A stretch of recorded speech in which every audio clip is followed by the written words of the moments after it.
हाय kids, आची TV Hindi पर आपका स्वागत है। आज मैं आपको लालची बंदरों की और एक टोपी बेचने वाले की कहानी सुनाने वाली हूँ।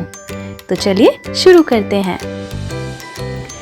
एक गांव में सुरेश नाम का एक टोपी बेचने वाला आदमी रहता था। सुरेश शहर से सभी तरह की टोपियां लेकर आता, उन्हें एक टोकरी में डालता और आसपास के सभी गांवों और बाजारों में बेचता था।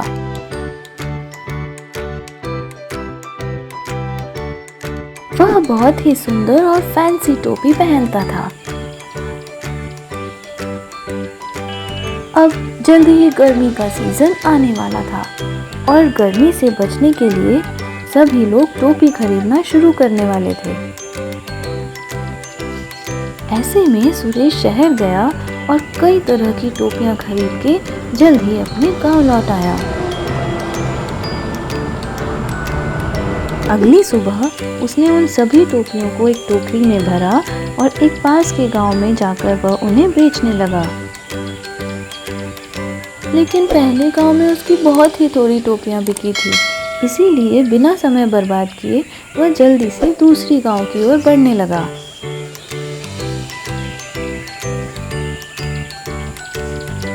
चलते चलते रास्ते में सुरेश ने एक बहुत बड़ा सा पेड़ देखा। पेड़ को देखकर रमेश ने सोचा कि थोड़ी देर उस पेड़ के नीचे वह आराम करेगा। ऐसा सोचकर उसने अपनी टोकरी को नीचे रखा और थोड़ी देर के लिए वहीं पर सो गया। उस बड़े पेड़ पर बहुत सारे बंदर रहते थे। उन सभी बंदरों ने रमेश को अपनी टोपियों से भरी हुई टोकरी के साथ सोते हुए देखा। टोकरी में रखी हुई रंग बिरंगी तरह तरह की टोपियों को देखकर बंदर बहुत खुश हो गए। वो जल्दी से पेड़ से नीचे उतरे और उसकी टोकरी को खोलने लगे। उन्हें देखकर बूढ़े बंदर ने कहा, अरे अरे दोस्तों, ऐसा मत करो, ये बहुत गरीब है। इन्हीं टोपियों को बेचकर इसकी रोजी रोटी चलती है। तुम इस टोकरी को मत खोलो। बूढ़े बंदर की ये बात सुनकर बाकी के बंदरों ने जवाब दिया, अरे अरे बूढ़े बंदर, तुम्हें क्या पता? अरे जरा इसकी टोपी तो देखो, देखो ये कितनी सुंदर है। हम भी इसी की तरह इन टोपियों को अपने सर पे पहनेंगे और ऐसे ही अच्छे लगेंगे। तुम बस देखते जाओ। ऐसा कहते हुए उन बंदरों ने रमेश की टोपियों से भरी हुई टोकरी को खोला और वो सारी टोपियां अपने सर पे लगा ली।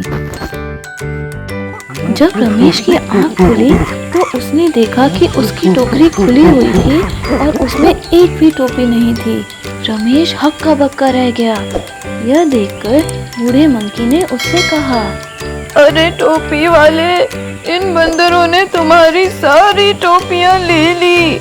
मैंने तो उन्हें रोकने की भी कोशिश की थी, लेकिन उन्होंने मेरी एक भी बात नहीं सुनी और तुम्हारी सारी टोपियां पहन ली।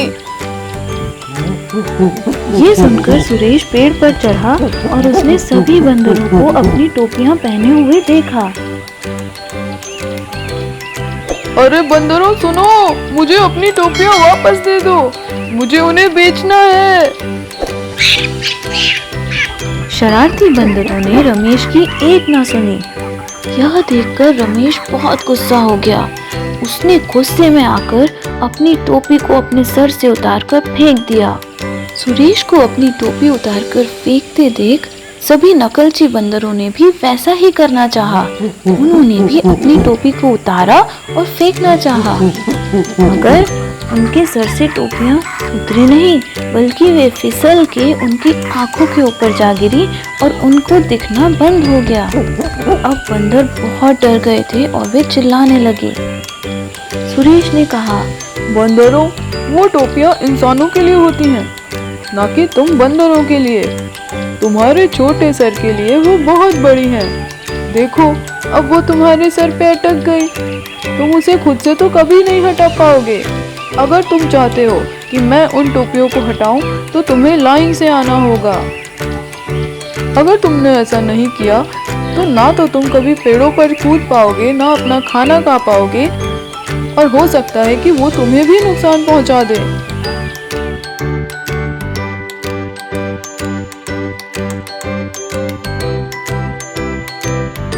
डरे हुए बंदरों ने कहा, अरे अरे, हमें ये टोपियां नहीं चाहिए। तुम कैसे भी करके इन्हें हमारे सर से निकालो। ऐसा कह के वो सभी एक लाइन में आने लगे। सुरेश बंदरों के सर से टोपियां एक एक करके निकालने लगा। किसी से पूछे बिना उनकी चीजों का इस्तेमाल करना बिल्कुल गलत बात है। क्या भला किसी के सामान को देखकर उसका लालच करना कोई अच्छी बात है? छी, धिक्कार है तुम बंदरों पर, सिर्फ उस बूढ़े बंदर को छोड़कर। बूढ़े बंदर, मेरे पास तुम्हारे लिए एक गिफ्ट है। यह कहकर सुरेश ने अपनी एम्ब्रॉयडरी वाली टोपी अपने सर से निकाली और बूढ़े बंदर के सर पर रख दी। टोपी पहनकर बूढ़ा बंदर बहुत खुश हुआ, लेकिन दूसरे बंदर उससे जलने लगे और उन्होंने मन ही मन सोचा, हमें दूसरों की चीजों को देखकर कभी भी लालच नहीं करना चाहिए था। इसीलिए बच्चों, कभी भी किसी की चीज देखकर लालच नहीं करना चाहिए। और हाँ, एक बात और, नकल में भी अकल की जरूरत होती है, समझे? तो मिलते हैं अगली कहानी में। Bye. Please like, share and subscribe to Achi TV. Also hit that notification button so that you will be notified every time we post a new video.